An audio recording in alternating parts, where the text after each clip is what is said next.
Hello विद्यार्थी मित्रों, तो आप सभी का स्वागत करते हैं हमारे इस YouTube चैनल यूनिक एकेडमी के अंदर। तो विद्यार्थी मित्रों, आज हम कक्षा 9 गुजरात बोर्ड विषय सामाजिक विज्ञान का चैप्टर नंबर 1 पढ़ने जा रहे हैं, जिसका नाम है भारत में ब्रिटिश सत्ता का उदय। अर्थात विद्यार्थी मित्रों, भारत में अंग्रेज कैसे आए। डायरेक्ट तो कूद के आए नहीं होंगे,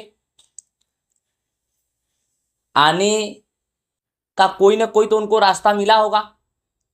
अर्थात अगर आपका घर है और घर में अगर कुत्ता घुस गया तो ऐसे कैसे घुस गया?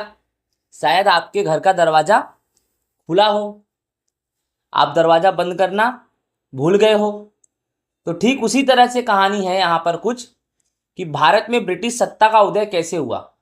बात तो है ब्रिटिश सत्ता का उदय, पहले ब्रिटिश आए फिर तो उनका उदय हुआ, तो ये आए कैसे, इसके बारे में हम इस चैप्टर में विस्तार पूर्वक समझेंगे। तो चैप्टर नंबर 1 हमारा है भारत में ब्रिटिश सत्ता का उदय। तो विद्यार्थी मित्रों, चलो हम चालू करते हैं चैप्टर। प्राचीन काल से भारत अपनी आर्थिक, सांस्कृतिक और आध्यात्मिक विरासत के कारण समस्त विश्व में एक अद्वितीय स्थान रखता है। तो विद्यार्थी मित्रों, आज से नहीं, देखा जाए तो प्राचीन काल से भारत किसमें आर्थिक, सांस्कृतिक और आध्यात्मिक 1 नंबर, 2 नंबर, 3 नंबर, किसमें आर्थिक, सांस्कृतिक, आध्यात्मिक, ये 3 जो है, इन्हीं के कारण भारत प्राचीन समय में एक अद्वितीय स्थान, अद्वितीय का मतलब है अद्भुत। एक समय ऐसा था विद्यार्थी मित्रों, एक समय ऐसा था कि पूरे विश्व में भारत नंबर 1 पे था। पूरा विश्व भारत से मदद मांगता था। भारत आर्थिक दृष्टि यानी बहुत पैसे थे। प्राचीन समय में भारत को क्या बोलते थे? सोने की चिड़िया। बहुत पैसा था भारत के पास, बहुत सोना था। और सांस्कृतिक यानी भारत की सांस्कृतिक विरासतें, जैसे यहाँ लिखा है कि सांस्कृतिक और आध्यात्मिक विरासत। सांस्कृतिक विरासत यानी भारत में बहुत सारे, जैसे कि महल, मकबरे, किले, इन सब चीज़ों से भी भारत अपना एक स्थान रखता था। आज भी ये सब चीज़ें हैं, ठीक है। और आध्यात्मिक का मतलब हुआ भारत के अंदर अलग अलग धर्म। विद्यार्थी मित्रों, कोई भी ऐसा देश नहीं है जिस देश में सभी धर्म के लोग निवास करते हैं, लेकिन हमारा भारत एक ऐसा देश है ना, जहां पर आज से नहीं, बहुत ही प्राचीन समय से देखा जाए कि भारत में सभी देश निवास करते हैं। भारत ने वसुधैव कुटुंबकम की भावना को स्वीकार किया है, अर्थात भारत सभी धर्मों का अपने देश में स्वागत करता है। इसीलिए हमारे देश की संस्कृति भी रंग बिरंगी है, क्योंकि विद्यार्थी मित्रों, हमारे देश में हिंदू, मुस्लिम, सिख, ईसाई, जैन, पारसी, बहुत सारी जातियां, बहुत सारे धर्म निवास करती है। इस प्रकार हम कह सकते हैं कि प्राचीन काल से भारत अपनी आर्थिक, सांस्कृतिक और आध्यात्मिक विरासत के कारण समस्त विश्व में एक अद्वितीय स्थान रखता है। भारत की सांस्कृतिक विरासत और आर्थिक समृद्धि के कारण ही विश्व के अनेक देश के लोग भारत में आए। तो विद्यार्थी मित्रों, इस प्रकार भारत की जो सांस्कृतिक विरासत थी, भारत की जो आर्थिक समृद्धि थी, भारत इतना ज़्यादा अमीर था, इतना ज़्यादा रिच था कि विश्व के दूसरे देश भारत में आए। भारत के गोल मिर्च, दालचीनी, लौंग, धनिया आदि गरम मसाले, मलमल, रेशमी कपड़े एवं नील आदि की यूरोप के देशों में बहुत अधिक मांग रहती थी। तो विद्यार्थी मित्रों, ये मोस्ट आईएमपी है कि यूरोप एक देश है। यूरोप क्या है विद्यार्थी मित्रों? एक देश है, और यूरोप के देश में ज़्यादातर जिस वस्तुओं की मांग थी वह वस्तुएं भारत में थी। यूरोप कौन कौन सी वस्तुओं का मांग करता था? गोल मिर्च, दालचीनी, लौंग, धनिया, गरम मसाले, मलमल, रेशमी कपड़े और नील। नील तो जानते हो ना, जैसे घर पे वाइट शर्ट धोना होता है, अगर ज़्यादा गंदा हो जाता है या थोड़ा मटमैला हो जाता है तो उसको धोने के लिए साबुन के अंदर जो पाउडर मिलाते हैं, वॉशिंग पाउडर, उसमें थोड़ा नील डाल देते हैं, जिससे शर्ट्स में क्या आ जाती है, चमक आ जाती है। ठीक है, तो विद्यार्थी मित्रों, यूरोप के देशों को भारत से क्या क्या डिमांड होती थी, क्या क्या मांग होती थी? गोल मिर्च, दालचीनी, लौंग, धनिया आदि, गरम मसाले, मलमल, रेशमी और कपड़ा।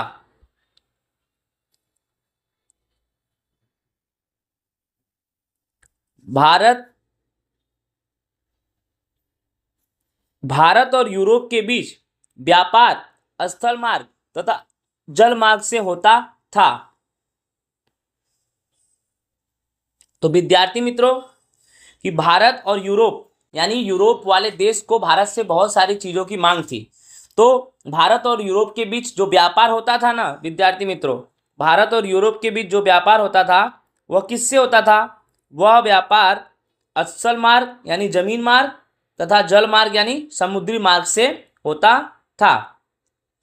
इस मार्ग का केंद्र तुर्कस्तान में स्थित इस्तांबुल कॉन्स्टेंटिनोपल था।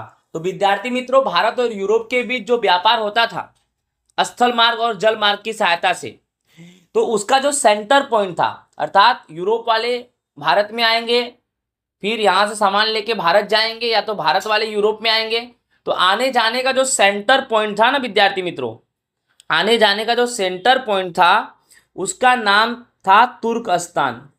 तुर्कस्तान, और तुर्कस्तान एक देश है, सॉरी विद्यार्थी मित्रों, तुर्कस्तान क्या है? एक देश है। और इस देश में स्थित नाम क्या है? इस्तांबुल। इसका नाम है कॉन्स्टेंटिनोपल। यानी भारत और यूरोप के बीच जो व्यापार होते थे उसका सेंटर पॉइंट था इस्तांबुल कॉन्स्टेंटिनोपल, जो कौन से देश में था? तुर्कस्तान यानी तुर्की। ठीक है, तो आगे देखते हैं कि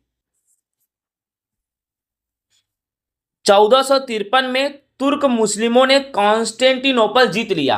अर्थात भारत और यूरोप के बीच जो व्यापार का सेंटर पॉइंट था, केंद्र था, उस केंद्र को, उस जगह को तुर्की के मुसलमानों ने 1453 में जीत लिया एक लड़ाई में। इससे यूरोप वासियों के लिए कॉन्स्टेंटिनोपल, इस्तांबुल, राइट, भारत आने वाला जलमार्ग हमेशा के लिए क्या हो गया? बंद हो गया। यहां आपको मैं बताऊं कि देखो, आपको समझाऊं तो समझ में आएगा कि ये देखो भारत है ना भारत, और ये देखो कालीकट बंदरगाह है, ये देखो कोची है, यानी मतलब समझ रहे हो ना, ये कालीकट बंदरगाह है। मतलब अगर कालीकट बंदरगाह पहुंचोगे तो भारत आसानी से आ जाओगे। अब कालीकट बंदरगाह कैसे पहुंचेंगे? तो ये दिख रहा है ना, ये देखो तुर्कस्तान, ये देखो, ये इसी की मैं बात कर रहा हूँ। तो यूरोप वाले इधर ही से आते थे, और ये सब तुर्कस्तान है, इराक, बगदाद, ईरान, यहाँ से होकर कालीकट पहुंचते थे और भारत में आते थे। लेकिन विद्यार्थी मित्रों, अब क्या हुआ कि ये जो तुर्क है, तुर्कस्तान, ये तुर्क के मुसलमानों ने जीत लिया। अर्थात अब यूरोप वाले इधर से आएंगे नहीं, तुर्क के मुसलमान उनको क्या कर दिए? मना कर दिए, भैया यहाँ से आने का नहीं, तुम्हारा रास्ता बंद हो गया, कोई दूसरा रास्ता अपनाओ, इधर तो आने का ही नहीं। ठीक है, अब देखा जाए तो भारत और यूरोप के बीच व्यापार बंद हो गया, क्योंकि तुर्क का जो रास्ता था, तुर्कस्तान का जो रास्ता था, कॉन्स्टेंटिनोपल जो सेंटर पॉइंट था, वो हमेशा के लिए क्या हो गया? बंद हो गया। यूरोप वासियों का काम गरम मसाले के बिना चलने वाला नहीं था। ये भी समस्या है भाई, रास्ता तो बंद हो गया लेकिन उनको गरम मसाला चाहिए, कुछ भी करके गरम मसाला चाहिए। अब जब रास्ता बंद हो गया तो गरम मसाला कहाँ से लोगे? तो सिंपल सी बात है, दूसरा रास्ता का खोज करो। दूसरा रास्ता का खोज करोगे तभी तो भारत पहुंचोगे, क्योंकि जिस रास्ते से आप भारत पहुंचते तो उस रास्ते का केंद्र बिंदु जो था कॉन्स्टेंटिनोपल तुर्कस्तान में था, इस्तांबुल जिसका नाम है, वह तुर्क के मुसलमानों ने जीत लिया। अब यूरोप आखिरकार भारत आए कैसे? यूरोपीय लोग भारत में आए कैसे? और गर्म मसाले के बिना उनका काम तो चलने वाला नहीं था। यूरोप भाई ठंडा प्रदेश है, वहाँ हमेशा ठंडी रहती है, तो वहाँ के लोग हमेशा गरम गरम खाएंगे, तो गरम गरम खाएंगे तो गरम मसाला चाहिए कि नहीं चाहिए? अब तो भाई टेंशन वाली बात है। अतः नए जलमार्ग की खोज करने की आवश्यकता पड़ गई। अब भारत आना है, गरम मसाला ले जाना है, तो नवा रास्ता, नवा जलमार्ग खोजना पड़ेगा, जिससे विश्व के भौगोलिक खोजों का युग आरंभ हुआ। विद्यार्थी मित्रों, यहीं से विश्व के भौगोलिक खोजों का युग प्रारंभ हुआ। अर्थात समुद्र के अंदर रास्तों का खोज, अर्थात समुद्र में रास्तों का खोज हुआ कि भाई यहाँ से कहाँ पहुँचेंगे। ठीक है, यानी सिंपल सी बात है, अभी तो फिलहाल में यूरोपीय लोगों को कहाँ पहुँचना है? भारत पहुँचना है। कहाँ पहुँचना है? भारत। ठीक है, चलो आगे चलते हैं।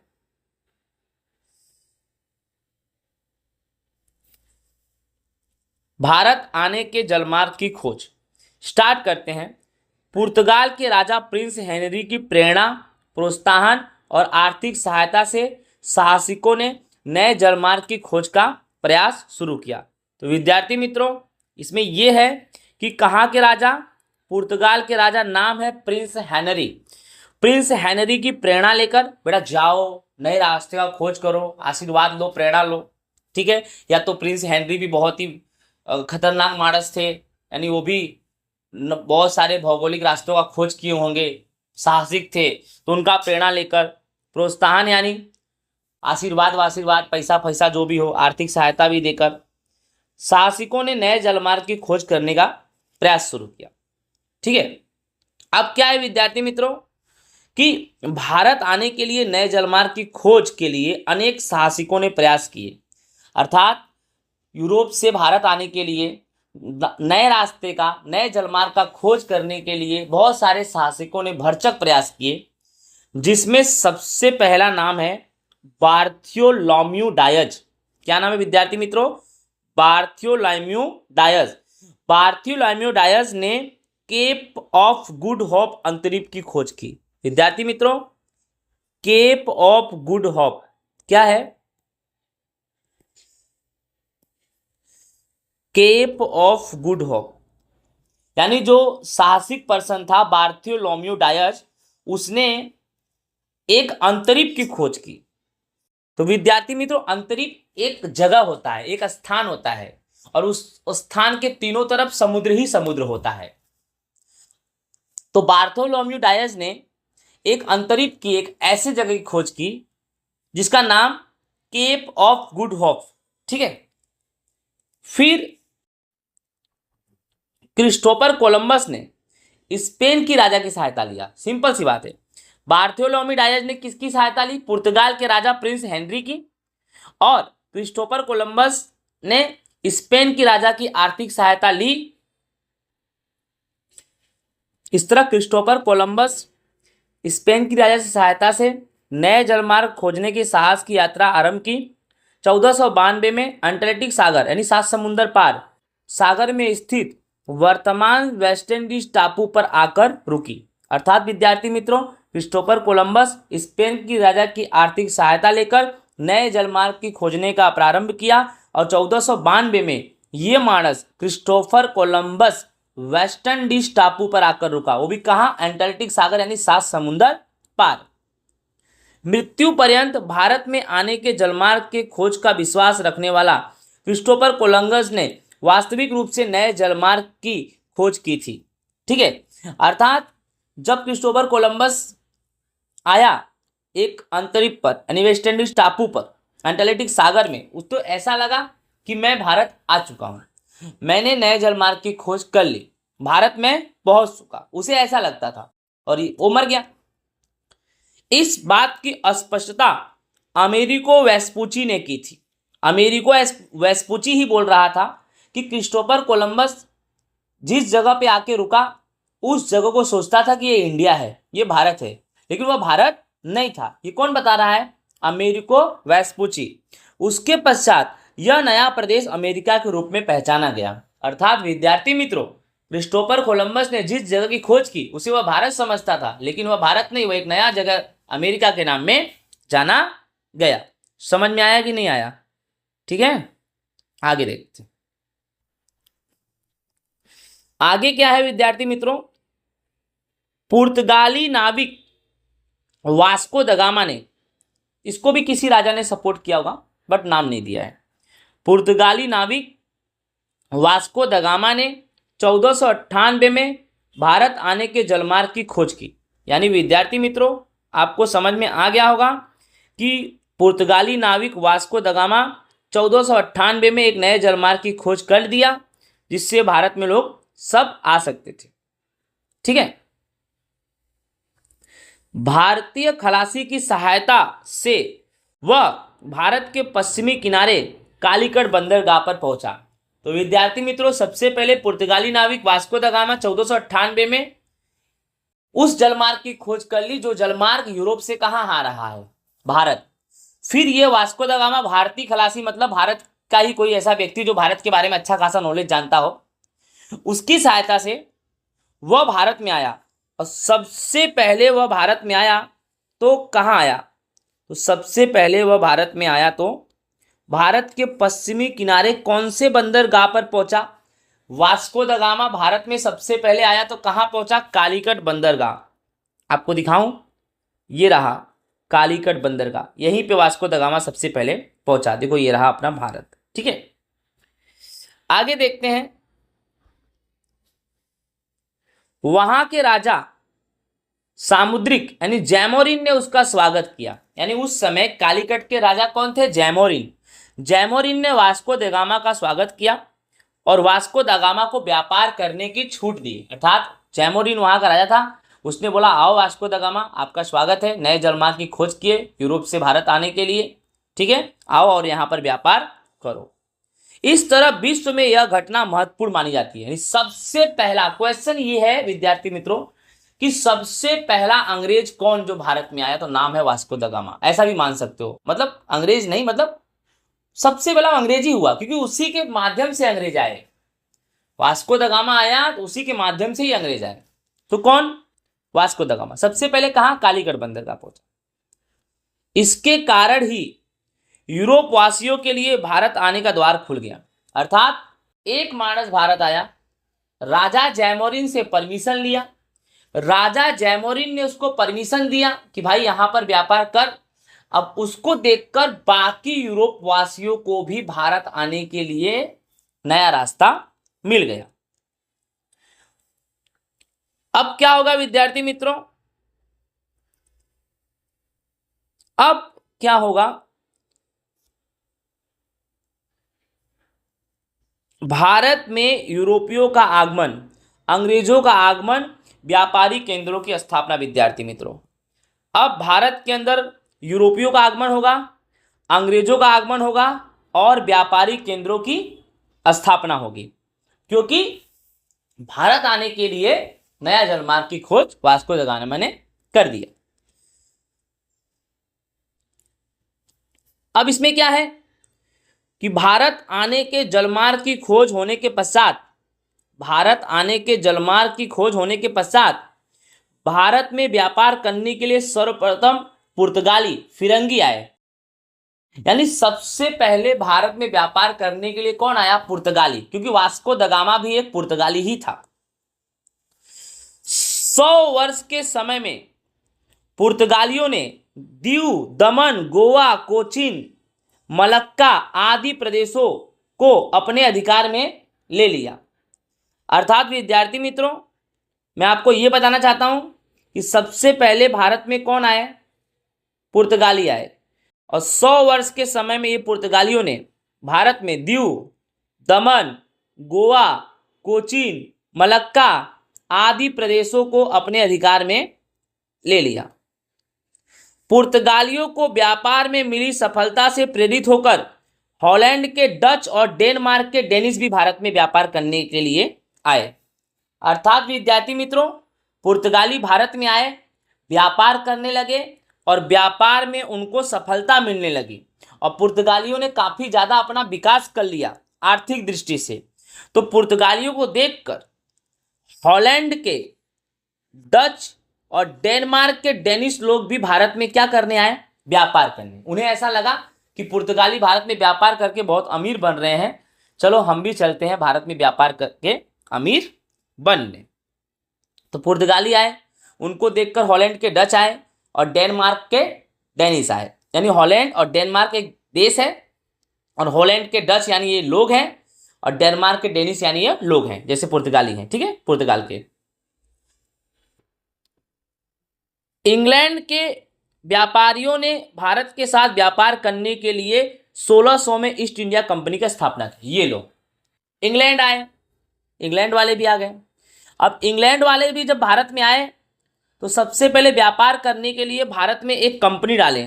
1600 में भारत में एक कंपनी डाले, उस कंपनी का नाम ईस्ट इंडिया कंपनी रखा गया। इंग्लैंड की रानी एलिजाबेथ द्वारा ईस्ट इंडिया कंपनी को पूर्वी देशों के साथ व्यापार करने की स्वीकृति दिए जाने पर 1608 में कंपनी का प्रथम जहाज कप्तान विलियम हॉकिंस के नेतृत्व में सूरत आया। परंतु उन्हें पुर्तगालियों के वर्चस्व और विरोध के कारण व्यापार करने की अनुमति नहीं मिल सकी। तो विद्यार्थी मित्रों, 1600 में ईस्ट इंडिया कंपनी की स्थापना हुई। इंग्लैंड की रानी एलिजाबेथ द्वारा ईस्ट इंडिया कंपनी को पूर्वी देशों के साथ व्यापार करने की स्वीकृति दी गई और 1608 में कंपनी का प्रथम जहाज कप्तान विलियम हॉकिंस, यानी जहाज चलाने वाला, यानी जहाज का मालिक मान लो, कप्तान विलियम हॉकिंस के नेतृत्व में सूरत आया। यानी समझ में आ रहा है? तो विद्यार्थी मित्रों, प्रथम जहाज कप्तान विलियम हॉकिंस के नेतृत्व में सूरत आया और उन्हें पुर्तगालियों के वर्चस्व और विरोध के कारण व्यापार करने की अनुमति नहीं मिली। अर्थात विलियम हॉकिंस के नेतृत्व में जहाज सूरत तो आया व्यापार करने के लिए, लेकिन पुर्तगाली का वर्चस्व वहां पर बहुत ज्यादा था और पुर्तगालियों ने विरोध किया कि हम तुम्हें व्यापार करने नहीं देंगे, यानी अनुमति पुर्तगालियों ने नहीं दिया। अंत में ईस्ट इंडिया कंपनी मजबूर हो गई, बोली यार ये लोग अनुमति नहीं दे रहे तो हम व्यापार कैसे करें।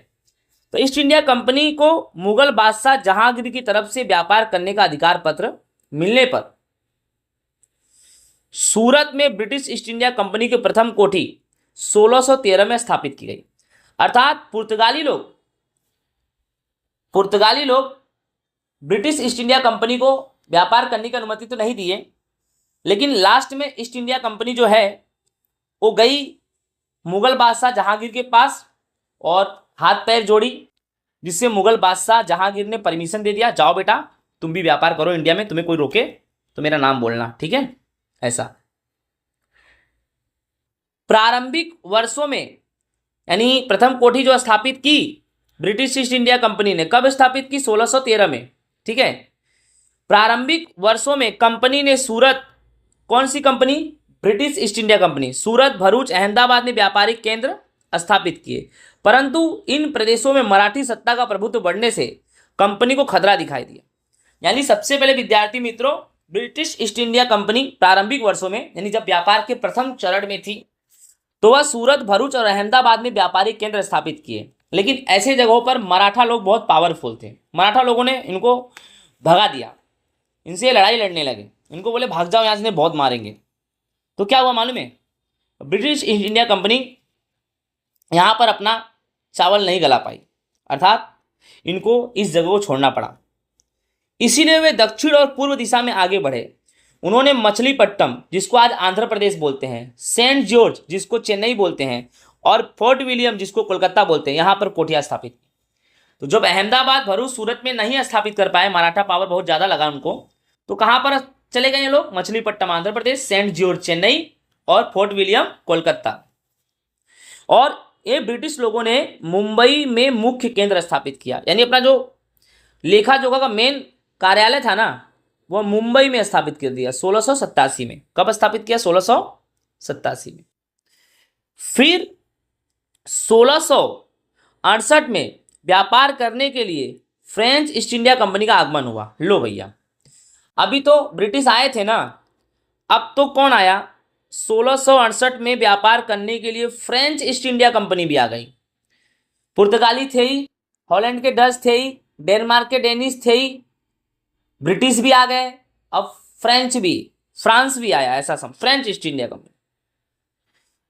उसने समय बीतने पर, फ्रेंच ईस्ट इंडिया कंपनी समय बीतने पर माहे, कराईकल, पांडिचेरी, चंद्रनगर, मछलीपट्टम आदि प्रदेश में व्यापारिक केंद्रों की स्थापना की। अर्थात फ्रेंच ईस्ट इंडिया कंपनी कहाँ कहाँ स्थापना की? सबसे पहले अपनी कोठी का माहे, कराईकल, पांडिचेरी, चंद्रनगर, मछलीपट्टम। 18वीं सदी में अंग्रेज और फ्रांसीसी विश्व भर में अपनी सत्ता स्थापित करने में, उपनिवेश प्राप्त करने में सतत सक्रिय थे। अर्थात विद्यार्थी मित्रों, 18वीं सदी की बात मैं आपसे करूं तो अंग्रेज यानी ब्रिटिश और फ्रांसीसी यानी फ्रांस वाले पूरे विश्व में अपनी सत्ता स्थापित करने में और उपनिवेश मतलब दूसरे देश को कब्जा करने में बहुत ही सक्रिय थे। अर्थात 18वीं सदी का समय काल ऐसा था जिसमें फ्रांस और ब्रिटिश, राइट, ये दोनों देश दूसरे देशों को कब्जा करना और साथ ही साथ दूसरे देशों में अपना सत्ता स्थापित करने में जुड़े हुए थे, लगे हुए थे। भारत में 1746 से लेकर 1763 के दौरान इन दोनों यानी ब्रिटिश ईस्ट इंडिया कंपनी और फ्रेंच ईस्ट इंडिया कंपनी के बीच सत्ता स्थापित करने के लिए 3 कर्नाटक युद्ध भी हुए। अर्थात विद्यार्थी मित्रों, अब पुर्तगाली लोग का उतना पावर नहीं है, हॉलैंड के डच का पावर नहीं है, डेनमार्क के डेनिश का पावर नहीं है। पावर अभी किसका है? एक तरफ ब्रिटिश और एक तरफ फ्रांस। अब दोनों इंडिया के अंदर व्यापार करके खूब कमाने लगे, इतना कमाने लगे ना कि दोनों को एक दूसरे से जलन होने लगा। ब्रिटिश चाहता कि मैं फ्रांस को भगा दूं, फ्रांस चाहता मैं ब्रिटिश को भगा दूं। ब्रिटिश चाहता है मैं अकेले व्यापार करूं और फ्रांस चाहता है मैं अकेले व्यापार करूं। इसी कारण से दोनों के बीच 3 कर्नाटक युद्ध भी हो गए, जिसमें फ्रेंच ईस्ट इंडिया कंपनी की पराजय हुई और ब्रिटिश ईस्ट इंडिया कंपनी के राज्य का विस्तार मार्ग प्रशस्त हो गया। 3 कर्नाटक युद्ध तो हुए, बट उसमें हारा कौन? तो उसमें फ्रेंच ईस्ट इंडिया कंपनी हार गई, यानी जीता कौन? ब्रिटिश ईस्ट इंडिया कंपनी जीत गई। और भी ज्यादा British East India company India में एक्सपांड की, अपने डेवलपमेंट, अपने विस्तार को एक्सपांड की। ठीक है, इस तरह सत्ता संघर्ष के अंत में पुर्तगालियों के पास दीव, दमन, गोवा रहे, फ्रांसीसियों के पास चंद्रनगर, माहे, कराईकल, पांडिचारी जैसे प्रदेश रहे, जबकि डच बेचारे तो सदा के लिए विदा हो गए। अब देखा जाए तो पूरे इंडिया में सबसे ज्यादा पावर किसका? ब्रिटिश का। सबसे ज्यादा पावर किसका विद्यार्थी मित्रों? ब्रिटिश का। पुर्तगालियों के पास सिर्फ दीव, दमन, गोवा, फ्रांसीसी के पास चंद्रनगर, माहे, कराईकल, पांडिचेरी, राइट। और डच तो बेचारा सदा के लिए क्या हो गए? भगा दिए गए। पावर कम था ना इनके पास, इसलिए इनको सब भगा दिए। इस तरह से देखा जाए कि ब्रिटिश पावरफुल होगा इंडिया में। अब देखा जाए तो पूरे इंडिया में सबसे ज्यादा पावरफुल कौन है? ब्रिटिश। स्टोरी जिस तरह से मैं समझा रहा हूं। अब भैया ब्रिटिश पावरफुल बन गए, अब इनको आई लालच। अभी तो ये व्यापार करने में पावरफुल बने। अभी जो ब्रिटिश हैं, जहांगीर से परमिशन तो ले लिए थे मुगल बादशाह, तो ब्रिटिश अभी व्यापार में पावरफुल बने। अब ब्रिटिश को क्या? व्यापार के साथ साथ इंडिया चाहिए, पूरे इंडिया पे कब्जा करना चाहते थे, यानी लालच बढ़ गया इनका। इनको परमिशन दिया गया था, बेटा व्यापार करो, कमाओ धमाओ, लेकिन ये तो कमाने धमाने के साथ साथ हैरान भी करने लगे। ऐसी बात आ गई भाई। अब इन्हीं बातों में हम सबसे पहले विद्यार्थी मित्रों पढ़ने वाले हैं प्लासी का युद्ध। सबसे पहले हम पढ़ने वाले हैं प्लासी का युद्ध। पढ़ते हैं प्लासी का युद्ध कैसे हुआ। बंगाल में सिराजुद्दौला का शासन था। उसके उतावले स्वभाव के कारण राज्य में उसके कई विरोधी थे। अर्थात एक समय ऐसा था कि बंगाल के अंदर राजा कौन था? सिराजुद्दौला। और बहुत ही उतावला स्वभाव का था, छोटी छोटी बात पर एग्रेसिव हो जाता था, गुस्सा हो जाता था। कोई उसको बोले भी ना झूठा झूठा कि उसने तुमको गाली दिया, तो तुरंत उसको मार देता था। मतलब बहुत ही गुस्सा वाला था, बंगाल का राजा था, स्वभाव में बहुत ही उतावला था। ठीक है, इसीलिए उसके राज्य में ही उसके कई दुश्मन थे। उसके कारण थे उसका उतावलापन, उसका गुस्सा, छोटी छोटी बातों को बिना सोचे समझे उस पर लिया जाने वाला एक्शन उसका बहुत गलत था। इसलिए बंगाल में सिराजुद्दौला के बहुत सारे दुश्मन थे, ये सत्य हो गया। दूसरे राज्य में भी थे। उस समय में ब्रिटिश ईस्ट इंडिया कंपनी के नवाब की स्वीकृति लिए बिना कोलकाता की रक्षा के बहाने व्यापारी कोठी को चारों ओर से किलाबंदी कर दी। उसी समय जब बंगाल में सिराजुद्दौला का शासन था, तो ब्रिटिश ईस्ट इंडिया कंपनी क्या की कि कोलकाता के अंदर जो कोठी स्थापित की थी, जो व्यापारिक केंद्र स्थापित की थी, उसको चारों तरफ से चार दीवारी से घेर दिया। किसने घेर दिया? ब्रिटिशर्स ने। और क्या बोला कि हम अपने कोठी की सुरक्षा के लिए ये दीवार चारों तरफ से घेर रहे हैं। परंतु नवाब सिराजुद्दौला ने किलाबंदी तोड़ डाली। अब विद्यार्थी मित्रों स्टोरी तो ऐसी है ना कि ब्रिटिश अपने कोलकाता व्यापारिक केंद्रों को चारों तरफ से चार दीवारी से घेरा, और कोई एक मानस जाके सिराजुद्दौला को क्या बोलता है? साहब साहब क्या हुआ बेटा, बोलो। अरे ये ब्रिटिश लोग तुमसे कुछ परमिशन भी नहीं लिए। अब कोलकाता मतलब बंगाली है ना, पश्चिम बंगाल कोलकाता। तो एक मानस ऐसा बोला सिराजुद्दौला को, साहब साहब तुमसे परमिशन भी नहीं लिए ब्रिटिश वाले, और अपने मन से किलाबंदी कर रहे हैं, आपकी तो कोई इज्जत ही नहीं है। अब भाई सिराजुद्दौला तो उतावले स्वभाव के थे ही, वो बोले उनकी ये हिम्मत कि मेरे से बिना परमिशन लिए अपने मन से काम कर रहे हैं, जाओ सेना और उनका पूरा किलाबंदी तोड़ दो। और सेना गई और पूरा ब्रिटिशर्स की किलाबंदी क्या कर दी, तोड़ दी। यह समाचार मद्रास, यानी अभी चेन्नई बोलते हैं, यह समाचार मद्रास पहुंचने पर कोलकाता की कोठी की सहायता करने के लिए रॉबर्ट क्लाइव के नेतृत्व में एक छोटा सैन्य दल बंगाल आया।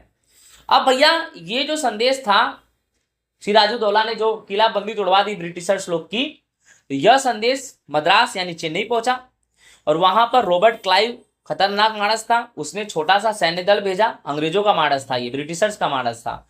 छोटा सा सैन्य दल भेजा, बोला जाओ और सिराजुद्दौला को उसके इस घटिया काम का अंजाम दे के आओ। ठीक है। ईस्ट इंडिया कंपनी की सैन्य शक्तिशाली होने पर भी नवाब की सेना को पराजित करना सरल न लगने पर रॉबर्ट क्लाइव ने दगाबाजी का सहारा लिया। स्टोरी यह है कि रॉबर्ट क्लाइव ने अपना सैन्य दल भेजा, सैन्य दल बंगाल में आया, लेकिन विद्यार्थी मित्रों, बंगाल के राजा सिराजुद्दौला के सेना ने रॉबर्ट क्लाइव के छोटे से सैन्य दल को बहुत ही मारा, बहुत पीटा, भाग गए ये लोग। अब रॉबर्ट क्लाइव को क्या लगा, बंगाल की सेना अर्थात सिराजुद्दौला की सेना बहुत खतरनाक सेना है, गांडी सेना है। इनको हराने के लिए सैन्य दल नहीं, इनको हराने के लिए दगाबाजी, चीटिंग की आवश्यकता है। ठीक है। तो नवाब को पराजित करने के लिए रॉबर्ट क्लाइव ने एक षड्यंत्र की रचना की, एक षड्यंत्र खेला जिससे नवाब को हराए, जिनमें सेनापति मीर जाफर सेठ अमीचंद्र को षड्यंत्र में शामिल किया गया। विद्यार्थी मित्रों, सिराजुद्दौला के दो खास मानस, सिराजुद्दौला के दो खास मानस, एक का नाम क्या है, मीर जाफर, और दूसरे का नाम क्या है, सेठ अमीचंद। तो रॉबर्ट क्लाइव इन दोनों को बुलाया अपने पास। किसको बुलाया, मीर जाफर और सेठ अमीचंद को, और एक उनके साथ षड्यंत्र की बात की। षड्यंत्र की बात क्या की कि अगर तुम लोग हमारा साथ दोगे, रॉबर्ट क्लाइव बोलता है मीर जाफर और सेठ अमीचंद को, अगर तुम लोग मेरा साथ दोगे बंगाल के नवाब सिराजुद्दौला को हराने में, तो तुम लोगों को मैं बंगाल का नवाब बना दूंगा। अरे बाप रे बाप, मीर जाफर और सेठ अमीचंद खुश हो गए, बोले अरे इससे अच्छा क्या चाहिए हमको, हम ही जब बंगाल के नवाब बन जाएंगे तो बहुत मजा आएगा। कंपनी को नवाब के द्वारा सताए जाने का बहाना बनाकर प्लासी नामक गांव के पास के मैदान में युद्ध घोषित हुआ। ऐसे युद्ध नहीं हुआ विद्यार्थी मित्रों, किताब में तो आधी अधूरी जानकारी है। यह बात क्या हुई कि रॉबर्ट क्लाइव ने किसको बुलाया, रॉबर्ट क्लाइव ने मीर जाफर सेठ अमीचंद को बुलाया, षड्यंत्र रचा कि अगर सिराजुद्दौला को हराने में आप मेरा मदद करोगे तो सिराजुद्दौला नवाब नहीं रहेगा, नवाब तुमको बना देंगे। तो लोग बोले रॉबर्ट क्लाइव महाराज, उसके लिए हमें करना क्या है। तो रॉबर्ट क्लाइव ने बोला कंपनी को नवाब द्वारा सताए जाने का बहाना बनाकर, अर्थात रॉबर्ट क्लाइव ने क्या बोला, यह युद्ध किस बात पे होगी, अर्थात प्लासी का युद्ध किस बात पर हुआ। प्लासी का युद्ध इस बात पर हुआ कि कंपनी को नवाब के द्वारा सताया जा रहा है, अर्थात जो British East India company Kolkata में है, जो ब्रिटिशों की कंपनियां हैं कोलकाता में, उस कंपनी को सिराजुद्दौला नहीं चलना देना चाहता है और बार बार सिराजुद्दौला कुछ ऐसा हरकत कर रहा है जिससे कंपनी को प्रॉब्लम हो रही है, कंपनी के कामचार प्रभावित हो रहे हैं।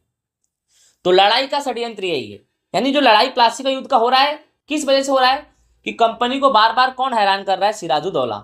इसी बात पे लड़ाई कहाँ हुई विद्यार्थी मित्रों, तो प्लासी नामक के गांव में एक मैदान में हुई। और विद्यार्थी मित्रों, ये लड़ाई हुई, प्लासी का युद्ध 23 जून 1757 को हुआ। प्लासी के मैदान मुर्शिदाबाद में है, पश्चिम बंगाल के मुर्शिदाबाद में, प्लासी का मैदान पश्चिम बंगाल के मुर्शिदाबाद से 38 किलोमीटर की दूरी पर आया हुआ है। षड्यंत्र तो रचा, पूरी योजना के अनुसार मीर जाफर युद्ध में असफल रहा। अब ये स्टोरी भी आपको समझ में नहीं आया कि मीर जाफर सिराजुद्दौला का सेनापति था, तो लड़ाई में राजा सेनापति का ही सब कुछ सपोर्ट लेता है, और मीर जाफर तो पहले से रॉबर्ट क्लाइव से क्या हुआ था, मिला हुआ था। षड्यंत्र में मीर जाफर आके सिराजुद्दौला को बोलता है, साहब साहब बोलो मीर जाफर क्या हुआ। सिराजुद्दौला बोलता है, बोलो मीर जाफर क्या हुआ।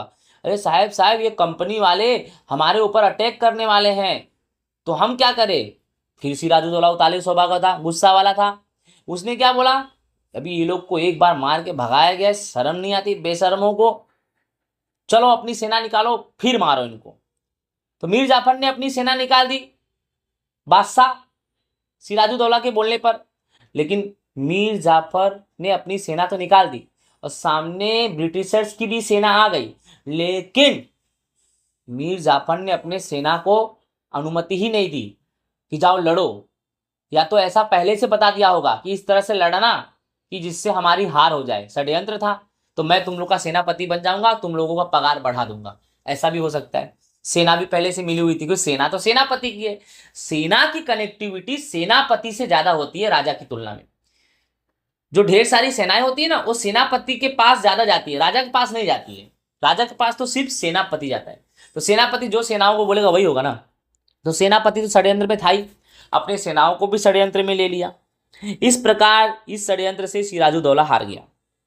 क्लाइव के षड्यंत्र से प्लासी का युद्ध मात्र आधे दिन में ही पूरा हो गया। षड्यंत्र में सिराजुद्दौला हारे, लड़ाई तो लंबी चलती, लेकिन षड्यंत्र इतना खतरनाक रॉबर्ट क्लाइव ने रचा था कि आधे दिन में ही लड़ाई खत्म हो गई और सिराजुद्दौला हार गए। इस युद्ध से ईस्ट इंडिया कंपनी को 24 परगना की जागीर मिली। ठीक है, अर्थात अब ईस्ट इंडिया कंपनी को और एक्सपांडेशन हो गया और विस्तार फैल गया। अब ईस्ट इंडिया कंपनी और आगे जाने लगी। ठीक है, यानी जो अड़चन था सिराजुद्दौला वो भी साफ हो गया और मीर जाफर को बंगाल का नवाब बना दिया गया। पहले से षड्यंत्र में ये बात की गई थी, अगर हमें तुम युद्ध में सपोर्ट करोगे, सिराजुद्दौला को हराओगे, तो तुम्हें बंगाल का नवाब बना देंगे। लोग तो दो थे, मीर जाफर और सेठ अमीचंद। तो नवाब किसको बनाया गया, किसको, मीर जाफर। तो सिंपल सी बात है, सेठ अमीचंद को मीर जाफर ने सेनापति बना दिया होगा, यही होगा। इस तरह 1757 में प्लासी के युद्ध के द्वारा भारत की कंपनी की सत्ता की नींव पड़ी। विद्यार्थी मित्रों, अगर देखा जाए तो अंग्रेज यहीं से मजबूत हुए।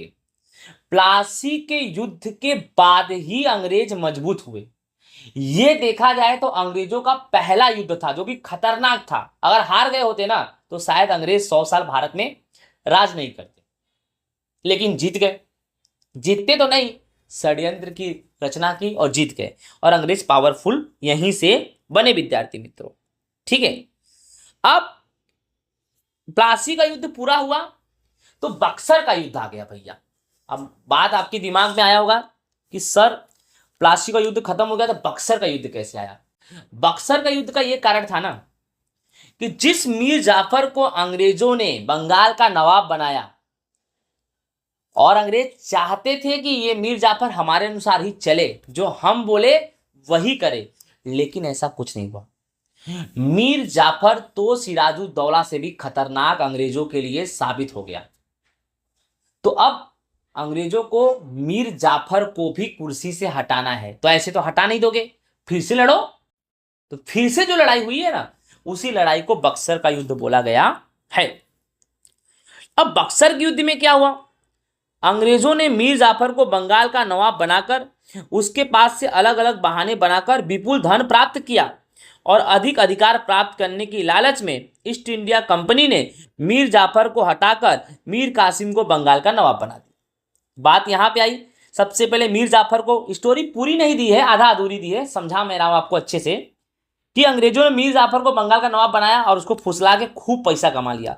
अब कमाने के बाद इतना कमा लिया ना, इतना ज्यादा लूट लिया मीर जाफर को कि मीर जाफर को मालूम पड़ गया कि अंग्रेज हमको लूट रहे हैं। अब मीर जाफर हो गया टाइट कि अब हम लुटाएंगे नहीं भैया, अब तो हमें नहीं लूट सकते, फुसला रहे हो, पागल समझ के रखे हो क्या। तो अंग्रेजों ने मीर जाफर को हटा दिया और फिर बंगाल का नवाब किसको बना दिया, मीर कासिम को बना दिया। ठीक है, क्योंकि अब मीर जाफर उनके अनुसार काम नहीं कर रहा था। कंपनी के लिए मीर कासिम तो मीर जाफर से भी अधिक महत्वाकांक्षी साबित हुआ। मीर जाफर को हटा के मीर कासिम को बनाए। मीर कासिम तो सिराजुद्दौला छोड़ो, मीर जाफर छोड़ो, सबसे खतरनाक निकला भैया। तो कंपनी बोलती है तो लोचा हो गया, इससे अच्छा तो मीर जाफर था, उससे हमें कुछ मिल तो रहा था, यहां तो भैया नैया ही डूब जाएगा। अतः कंपनी मीर कासिम को हटा दी। मीर कासिम से कंपनी को डर लगने लगा। और फिर से मीर जाफर को नवाब बना दिया। मतलब इससे थोड़ा बहुत तो कमा लेंगे, ज्यादा नहीं कमाएंगे, थोड़ा बहुत तो कमाएगा। मीर कासिम तो कुछ कमाने ही नहीं देगा, ऐसा ना है भगा दे हमको। मीर कासिम अर्थात अब फिर से नवाब कौन बन गया? मीर जाफर। अब मीर कासिम की हो गई निंदा। अब मीर कासिम अवध के नवाब की शरण में गया। अर्थात मीर कासिम कहां गया? अवध गया। अवध की नवाब की शरण में गया मीर कासिम। उस समय अवध में मुगल बादशाह शाह आलम आया हुआ था। दूसरा नाम जान जाओ, अवध में मुगल बादशाह शाह आलम। पहला नंबर मीर कासिम अवध के नवाब के पास गया, तो मीर कासिम एक, अवध का नवाब दो, और उसी समय अवध में कौन आया था? मुगल बादशाह शाह आलम, यानी तीन लोग आए थे। इसीलिए तीनों ने संयुक्त रूप से कंपनी के सामना करने का निर्णय किया और उसके विरुद्ध युद्ध की घोषणा की। अब तीनों ने अंग्रेजों को हराना चाहा। कौन कौन? मीर कासिम एक, अवध के नवाब दो, और अवध के नवाब के पास उस समय मुगल बादशाह शाह आलम आया हुआ था। इन तीनों ने मिलकर एक संयुक्त सेना तैयार की और अंग्रेजों के खिलाफ युद्ध की घोषणा की, और यही बक्सर का युद्ध कहलाया है। अर्थात बक्सर का युद्ध का कारण क्या है? मीर जाफर भी है, मीर कासिम भी है, दोनों है। क्योंकि मीर जाफर हटा तो ही मीर कासिम आया ना, और मीर कासिम जब आया तो मीर कासिम को हटाया, मीर जाफर को रखा, तभी तो लड़ाई हुई। यानी घुमा फिरा के सब इसमें जुड़े हुए। ये लड़ाई के कारण तीनों हैं, मीर जाफर, मीर कासिम, और अवध में गया तो अवध के नवाब भी, और शाह आलम भी इसी में आ गए। इस तरह बक्सर में उस संयुक्त सेना के विरुद्ध 22 अक्टूबर 1764, बक्सर एक जगह का नाम है, ठीक है। बक्सर में संयुक्त सेना के विरुद्ध 22 अक्टूबर 1764 में ईस्ट इंडिया कंपनी ने युद्ध किया, जिसमें संयुक्त सेना की पराजय होने से कंपनी ने बंगाल, बिहार, उड़ीसा की दीवानी सत्ता ले ली। लो भैया, अब तो और खतरनाक साबित हो गया। कंपनी संयुक्त सेना को हरा दी। पराजय मतलब संयुक्त सेना अंग्रेजों के सामने हार गई। अब और ज्यादा अंग्रेज ब्रिटिश एक्सपांड हुए, जैसे कि बंगाल को भी ले लिए हाथ में, बंगाल को तो ले लिए, पूरी तरह से ले लिए, बिहार को भी ले लिए और उड़ीसा को भी ले लिए। दीवानी सत्ता मिल गई भैया। अब दीवानी सत्ता का मतलब ये हुआ कि अब वहां पर सब कुछ ब्रिटिश करेंगे। इसका भाव कितना करना है, टैक्स कितना लेना है, क्या करना है, कैसे करना है, सब कुछ कौन करेगा? ब्रिटिश। भाई ब्रिटिश ईस्ट इंडिया कंपनी अब बन गई बहुत ही ज्यादा पावरफुल, बहुत मतलब हद बिगर पावरफुल ये बन गई। अब विद्यार्थी मित्रों हम पढ़ेंगे कंपनी शासन का विकास। अब कंपनी तो इंडिया में अच्छा खासा आ गई, अब कंपनी शासन का विकास भी पढ़ते हैं। कंपनी तो इंडिया में पावरफुल बनी गई, अब इंडिया में कंपनी अपना विकास कैसे करेगी उसके बारे में पढ़ते हैं। यानी जो कंपनी थी ना, ब्रिटिशर्स, जो ब्रिटिशर्स लोग थे, अब उनको ऐसा लगा अब भारत में अस्थायी निवास करने वाले हैं, पूरा भारत हमारा है, तो हमें कुछ कानून वानून तो बनाना पड़ेगा। अंग्रेज सरकार ने नियामक कानून पारित किया 1773 में। याद रखना, इंपॉर्टेंट है। नियामक कानून कब पारित किया गया? 1773 में। उस कानून के अनुसार बंगाल के गवर्नर जनरल बनाकर कंपनी के व्यापारी तथा राजनीतिक हितों तथा प्रवृत्तियों को उसका सीधा अंकुश में रखा गया। उसके अंतर्गत मुंबई मद्रास गवर्नर उसकी काउंसिल में रखा गया। कंपनी ने 1773 में नियामक कानून पारित किया, और इस नियामक कानून के अंतर्गत कंपनी ने बंगाल में एक गवर्नर जनरल बनाया। कहाँ का गवर्नर जनरल?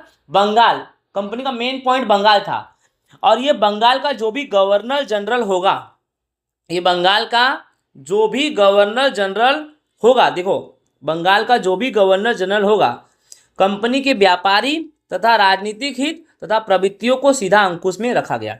अर्थात कंपनी की व्यापारी, कंपनी की राजनीतिक हित और कंपनी की जो प्रवृत्तियां हो रही, उसका पूरा कंट्रोलेशन किसके अंडर में आएगा? जो बंगाल का गवर्नर होगा। यानी बंगाल का गवर्नर मतलब अंग्रेजों का मेन गवर्नर, जिसके अंडर में कंपनी का टोटल कंट्रोलेशन होगा। साथ ही साथ इस तरह इसमें यह भी देखा गया कि जो मुंबई मद्रास के गवर्नर है, वो भी बंगाल के गवर्नर के अंडर में काम करेंगे। यानी बंगाल का गवर्नर ब्रिटिशर्स का मेन गवर्नर होगा। कंपनी का व्यापारी, राजनीति हित, प्रवृत्ति भी उसके अंदर में होगा, और मुंबई मद्रास के गवर्नर भी इसी के अंडर में होंगे। इस तरह विद्यार्थी मित्रों ब्रिटिशर्स यानी अंग्रेजों ने वारेन हेस्टिंग को भारत का प्रथम गवर्नर जनरल बनाया। ये रहे गवर्नर जनरल वारेन हेस्टिंग, ये भारत के अंग्रेजों के प्रथम गवर्नर जनरल बने। ठीक है, उसके समय में मराठाओं के साथ गवर्नर जनरल वारेन हेस्टिंग्स प्रथम मराठा युद्ध और मैसूर के हैदर अली के साथ द्वितीय मैसूर युद्ध हुए। इन दो सत्ताओं के साथ एक साथ सामना करने से ईस्ट इंडिया कंपनी की कठिनाइयां बढ़ी। तो विद्यार्थी मित्रों, जब भारत के प्रथम गवर्नर जनरल वारेन हेस्टिंग्स बने, अंग्रेजों ने जब इनको बनाया, तो जब ये बने थे उस टाइम पीरियड में देखा जाए तो इन्होंने दो लड़ाई लड़ी। एक पहला प्रथम मराठा युद्ध और दूसरा मैसूर के हैदर अली के साथ द्वितीय मैसूर युद्ध। यानी वारेन हेस्टिंग्स जब भारत के प्रथम गवर्नर जनरल बने तो दो लड़ाई हुई इनके समय में, एक प्रथम मराठा युद्ध हुआ और एक द्वितीय जो मैसूर के हैदर अली के साथ हुआ, द्वितीय मैसूर युद्ध। और इन दो सत्ता, मतलब एक तरफ मराठा की सत्ता, एक तरफ हैदर अली की सत्ता के दोनों शक्तियों के सामने ईस्ट इंडिया कंपनी की कठिनाइयां बढ़ी। यानी वारेन हेस्टिंग्स इन दो सत्ताओं का सामना नहीं कर पा रहे थे अच्छे से। ठीक है, तो अंग्रेजों ने वारेन हेस्टिंग्स को हटा दिया और दूसरा गवर्नर जनरल कॉर्नवालिस आया। याद रखना, फिर कौन आया? दूसरा नंबर गवर्नर जनरल कॉर्नवालिस। उसके समय मैसूर का बाग के रूप में प्रख्यात टीपू सुल्तान के साथ तीसरा मैसूर युद्ध हुआ। यानी जब कॉर्नवालिस आया तो जो लड़ाई हुई वो है तीसरा मैसूर युद्ध। टीपू सुल्तान ये आपको दिखाई दे रहे हैं, जो बहुत खतरनाक मानस थे, जिनको मैसूर का बाग कहा जाता है। एग्जाम में पूछता है मैसूर के बाग के रूप में प्रख्यात कौन? तो टीपू सुल्तान। टीपू सुल्तान को हराने के लिए कंपनी ने मराठा और निजाम की सहायता ली। अर्थात विद्यार्थी मित्रों, जब कॉर्नवालिस गवर्नर जनरल था तो उसका लड़ाई मैसूर के बाग टीपू सुल्तान के साथ हुआ। कॉर्नवालिस टीपू सुल्तान और उसकी सेना को मतलब सामना नहीं कर पा रहा था, तो कॉर्नवालिस ने क्या किया? मराठा और निजाम, क्या किया विद्यार्थी मित्रों? मराठा और निजाम की सहायता लिया टीपू सुल्तान को हराने के लिए। अब देखा जाए विद्यार्थी मित्रों तो तीनों की सम्मिलित सेना, तीनों की मतलब एक तरफ मराठा की सेना, दूसरी तरफ निजाम यानी आंध्र प्रदेश की सेना थी, निजाम की सेना, और तीसरी तरफ कॉर्नवालिस की खुद की सेना, और तीनों को सम्मिलित सेना से टीपू सुल्तान की हार हुई। अर्थात टीपू सुल्तान तीनों की संयुक्त सेना के साथ युद्ध करने में असमर्थ रहा और टीपू सुल्तान की हार हुई, उसे संधि स्वीकार करनी पड़ी। अर्थात अंग्रेज जो टीपू सुल्तान से चाहते थे, टीपू सुल्तान उससे माना। ठीक है, अब विद्यार्थी मित्रों क्या है? कॉर्नवालिस के बाद sir John Shore governor general बना। लो, अब तीसरा नंबर कौन आया? सर जॉन सॉर तीसरा गवर्नर जनरल भारत का बना। उसके द्वारा अपनाई गई तटस्थता नीति के कारण ईस्ट इंडिया कंपनी की प्रतिष्ठा एक तरफ घटी तो दूसरी तरफ मराठे अधिक शक्तिशाली बने। सिंपल सी बात है कि जब सर जॉन सॉर भारत का गवर्नर जनरल बना तो उसने कौन सी नीति अपनाई? तटस्थता की नीति। बहुत ही गंदी, बहुत ही स्ट्रांग नीति, जिससे लोग हैरान हो गए थे। तो इसके नीति से ईस्ट इंडिया कंपनी की प्रतिष्ठा तो घट गई और दूसरी तरफ मराठे और भी पावरफुल बन गए। ठीक है, क्योंकि भाई इसकी नीति बहुत गंदी थी। इससे सर जॉन सॉर के बाद गवर्नर जनरल वेलेस्ली आए। अब भारत का नवा गवर्नर जनरल कौन आया? वेलेस्ली के सिर पर कंपनी को भारत में सर्वोपरि बनाने का उत्तरदायित्व आया। अब वेलेस्ली जब गवर्नर जनरल बने तो इनको बोला गया, बेटा सब तो थोड़ा बहुत काम किए, तुम्हें बहुत बड़ा काम करना है। क्या काम करना है? तो अपने कंपनी को, ब्रिटिश ईस्ट इंडिया कंपनी को भारत में सर्वोपरि बनाना है। इसके लिए वेलेस्ली ने सहायक संधि योजना लागू की। मोस्ट आईएमपी एग्जाम में पूछता है सहायक संधि योजना किसने लागू किया? तो सहायक संधि योजना वेलेस्ली ने लागू किया। सहायक संधि योजना की शर्तें स्वीकार करने वाले राज्य निम्नलिखित थे। तो विद्यार्थी मित्रों जानो, वेलेस्ली ने सहायक संधि योजना जो लागू किया, उस योजना के अंतर्गत ऐसे कौन से राज्य थे जो इस योजना को स्वीकार किए? तो सबसे पहले जानते हैं सहायक संधि योजना के बारे में। ठीक है भाई, तो तो ये देखो, आप देख रहे हो, ये है वेलेस्ली। कौन है बाबू ये? वेलेस्ली। देख रहे हो, जाल में ले लिए। ये सब वो लोग हैं जो वेलेस्ली के सहायक संधि योजना में लागू हुए। और दूसरी तरफ बंदूक भी है, यानी जो लागू नहीं होगा, जो हमारे इस योजना में नहीं आएगा, वेलेस्ली बोलता है हम उसको गोली मार देंगे। यानी हमारे इस योजना में आना ही पड़ेगा। आओगे तो भी अच्छा है, और नहीं आओगे तो गोली ही मार देंगे। यानी सिंपल सी बात है, आपको आना ही पड़ेगा। यानी वेलेस्ली की जो सहायक संधि योजना थी ना, वह मीठे जहर के समान थी। यानी किस तरह से वह मीठे जहर के समान थी, उसके बारे में हम चर्चा करते हैं, समझते हैं। तो देखो, पहले योजना को स्वीकार करने वाले राज्य कौन कौन से थे, किसने वेलेस्ली के सहायक संधि योजना को स्वीकारा? तो निजाम, मैसूर, अवध, गायकवाड़, सिंधिया, भोसले और होलकर, ये सब वेलेस्ली की सहायक संधि योजना में जुड़े। अब जानते हैं विद्यार्थी मित्रों, सहायक संधि योजना की शर्तें कौन कौन सी थी। अब इनके शर्तों के बारे में हम जानते हैं कि कौन कौन सी शर्तें थी।